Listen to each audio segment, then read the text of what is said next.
Apakah kamu tahu bahwa kasus kekerasan seksual di institusi pendidikan semakin meningkat, termasuk sekolah dan kampus? Bahwa sekolah dan kampus adalah salah satu ruang publik yang belum aman dari kekerasan seksual. Survei yang dirilis Koalisi Ruang Publik Aman 2019 menempatkan sekolah dan kampus di posisi ketiga ruang publik tempat terjadinya kekerasan seksual setelah jalanan umum dan transportasi publik. Kekerasan berbasis seksual dan gender bisa berupa kekerasan yang bersifat fisik, emosional, psikologis, dan seksual. Menurut data GIAS, tahun 2019 di Kota Semarang, sebanyak 58,1% remaja laki-laki dan 57,7% remaja perempuan memiliki pengalaman mengalami kekerasan verbal dan digoda orang dewasa. Kekerasan berbasis seksual dan gender dapat terjadi pada siapa saja, baik itu anak-anak, orang dewasa, laki-laki, maupun perempuan.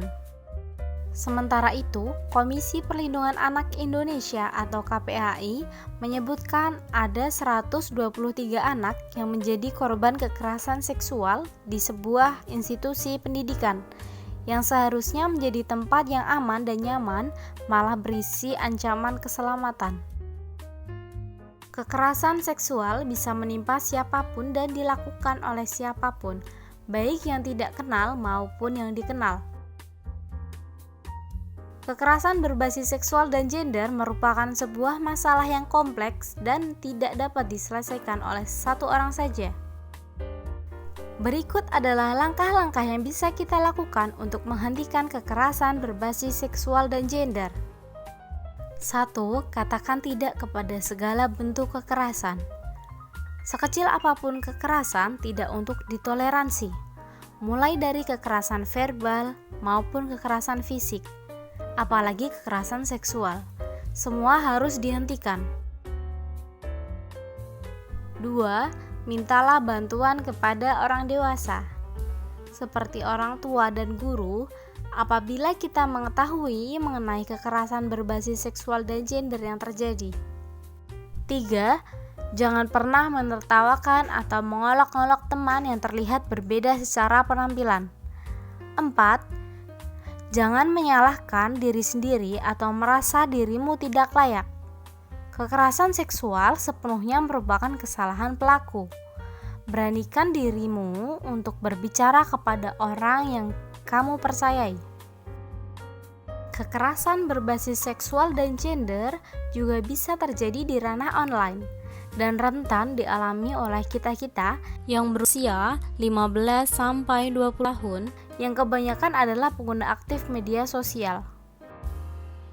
Menurut data wearesocial.com per November 2019 menyebutkan bahwa pengguna aktif media sosial di Indonesia khususnya Instagram adalah rentan usia 18-34 tahun. Berdasarkan catatan tahunan Komnas Perempuan 2020, jumlah aduan kasus kekerasan berbasis gender online atau KBGO di tahun 2019 meningkat sebanyak 300% dari tahun sebelumnya. Nah, sekarang berapa banyak tuh kasus kekerasan online yang terjadi di masa pandemi seperti sekarang ini? Menanggapi kejadian pelecehan seksual bukanlah sesuatu yang mudah. Kita tahu bahwa ada banyak korban yang memilih menutup diri dan menolak untuk mengingat kejadian tersebut. Maka dari itu, jika kasusnya terjadi pada orang-orang yang kamu kenal, coba dengarkan mereka terlebih dahulu tanpa menghakimi ataupun memaksakan saran. Jika kamu belum yakin untuk mengatasi kasus kekerasan berbasis seksual dan gender dan pengalaman yang kamu alami, kamu bisa mencari bantuan dengan konseling melalui link bio Instagram @pilar_PKBI.